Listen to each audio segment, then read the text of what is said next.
अस्सलामुअलैकुम दोस्तों और साथियों, उम्मीद है आप लोग खैरियत से होंगे। इस वीडियो में हम बात करेंगे कि जो दही है, कर्ड है, उसका अब क्योंकि सीज़न है सर्दियों में ख़ास तौर पे, तो इसको कौन सी वो 5 गलतियां हैं जो हमने नहीं करनी अगर हम इसको खाना चाहते हैं, इसको एंजॉय करना चाहते हैं और इसके पूरे फ़ायदा उठाना चाहते हैं।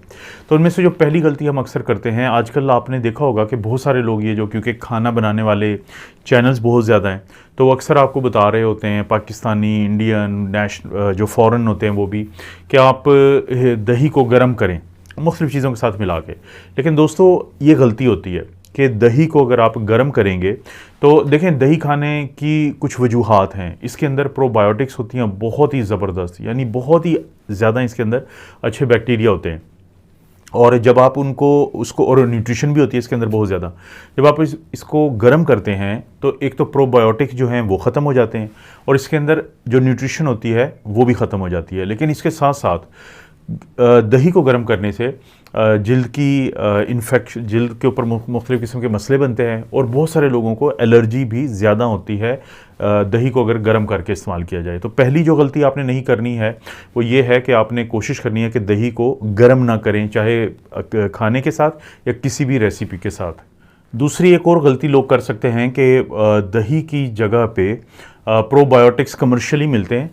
दही का नाम होता है उसमें, लेकिन बाकी चीज़ें इतनी सारा कुछ डाला हुआ होता है कि जिसकी वजह से वो जो प्रोबायोटिक्स होते हैं उनके अंदर क्योंकि शुगर बहुत ज़्यादा डाल दी जाती है, तो आपको फ़ायदे की जगह पे नुकसान होने का डर होता है और उससे आपका वज़न भी बढ़ता है। लेकिन अगर आप दही को प्रोबायोटिक के तौर पे इस्तेमाल करना चाहते हैं और कोशिश करें कि हफ्ते में 2 से 3 दफ़ा ही आपने इस्तेमाल करनी है, तो उसमें क्या होगा कि बजाय आप कमर्शियल कोई प्रोबायोटिक्स जिनके ऊपर बड़ा करके लिखा होता है और दही का साथ निशान बनाया होता है, तो उसकी बजाय जो कर्ड है, जो घर में आपने दही तैयार की है या मार्केट से जो आप तैयार यानी लेके आते हैं एक खालिस यानी दही, उसके अंदर आप मिश्री की डली या पिसा हुआ जो मिश्री होती है वो डाल सकते हैं, गुड़ डाल सकते हैं, शहद डाल सकते हैं। तो उससे इसके अंदर जो प्रोबायोटिक्स होते हैं वो बहुत ज़्यादा मज़ीद बढ़ जाते हैं। लेकिन इसकी जगह पे अगर आप कमर्शियल प्रोबायोटिक्स लेके आते हैं तो उनके अंदर जो शुगर होती है वो इतनी ज़्यादा होती है कि उससे फ़ायदे की बजाय नुकसान होते हैं।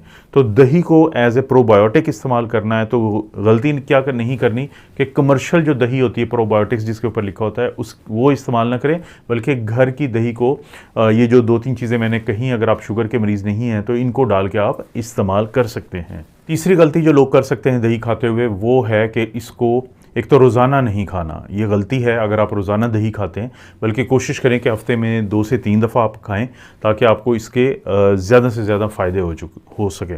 और ये भी जानना आपके लिए बहुत ज़रूरी है कि जो बेहतरीन टाइम क्या है दही खाने का और बुरा टाइम क्या है कि जिस वक्त आपने दही नहीं खानी। जो बेहतरीन टाइम है वो सर्दियों का है, वो विंटर का सीज़न है जैसे कि आजकल स्टार्ट हुआ है। और सबसे गलत टाइम जो होता है दही को खाने का वो जब रेनी सीज़न होता है, जब बारिशें हो रही होती हैं, क्योंकि जिन दिनों में बारिशें होती हैं तो उस वक़्त दही की वजह से जो एलर्जी होती है जिल्द की, उसके मसले बहुत ज़्यादा बढ़ जाते हैं। वैसे भी हम कहते हैं लोगों को कि जिनको स्किन की एलर्जी होती है वो कम से कम दही खाएं, लेकिन रेनी सीज़न में, बारिशों के दिनों में अगर दही का इस्तेमाल किया जाए तो एलर्जीज़ जो हैं वो बहुत ज़्यादा हो जाती हैं दही की वजह से। उसके बाद दोस्तों, जो चौथी गलती हम करते हैं अक्सर, वो ये करते हैं कि हम दही को या उसमें चीनी डाल लेंगे या हम उसमें नमक डाल लेते हैं। ये दोनों चीज़ें क्योंकि केमिकली ट्रीटेड होती हैं तो इसकी वजह से दही के अंदर जो प्रोबायोटिक्स होते हैं एक तो उनको नुकसान होता है और दूसरा ये जो साल्ट है, टेबल साल्ट जिसको नमक हम कहते हैं या टेबल शुगर है, अब इनके अंदर न्यूट्रिशन तो है नहीं, इनके अंदर सिर्फ यानी कि केमिकल की वजह से इनकी जो फ़ायदे की जगह पे नुकसान होने के ज़्यादा चांसेस होते हैं। तो इसका ऑल्टरनेट क्या है, मुतबादिल क्या है? आप नमक की जगह पे रॉक साल्ट जिसको हम पत्थर नमक कहते हैं वो कुदरती है, वो इस्तेमाल कर सकते हैं। इसी तरह से ब्लैक साल्ट, काला नमक जो है वो इस्तेमाल कर सकते हैं, उससे फ़ायदे होते हैं। और अगर आप चीनी की जगह पे आपके पास 2 ऑप्शन है कि अगर आप शुगर के मरीज़ नहीं हैं और आप थोड़ा सा मिठास के साथ इसको दही को एंजॉय करना चाहते हैं तो आप इसमें गुड़ डाल सकते हैं, जैगरी पाउडर उसे कहते हैं, और इसी तरह से आप मिश्री की डली डाल सकते हैं और शहद डाल सकते हैं। तो ये जो ऑल्टरनेट है नमक और टेबल शुगर का, ये इसके प्रोबायोटिक्स को भी महफूज रखता है बल्कि बढ़ा देता है और आपको उसका जो मज़ा होता है, चाहे आप खटास का या नमक का लेना चाहें या मिठास का लेना चाहें, तो दोनों आपको मज़े भी मिल सकते हैं।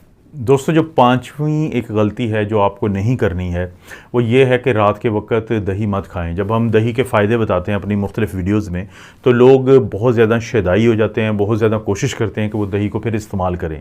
लेकिन रात के वक्त जो दही का इस्तेमाल है वो ठीक चीज़ नहीं है, क्योंकि दही की तासीर जो होती है वो ठंडी होती है।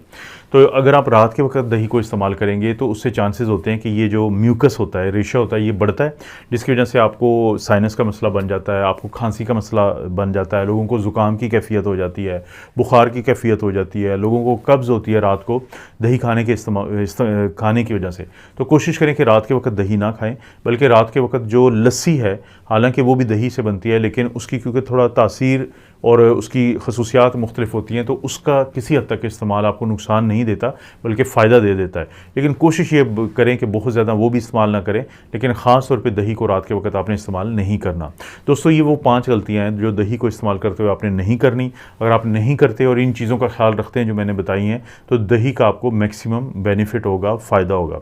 इस तरह की वीडियोज़ आपको पता है दोस्तों इस चैनल पर मिलती रहती है। वीडियो को लाइक करें, चैनल को सब्सक्राइब करें। कोई भी वीडियो अच्छी लगती है तो दोस्तों रिश्तेदारों से शेयर करने के लिए ज़रूर शेयर करें। आप अपना और अपनी फैमिली का ख्याल रखें। अल्लाह ताला आपको और आपकी फैमिली को हर किस्म की बुराई, बीमारी और आजमाइश से महफूज रखें।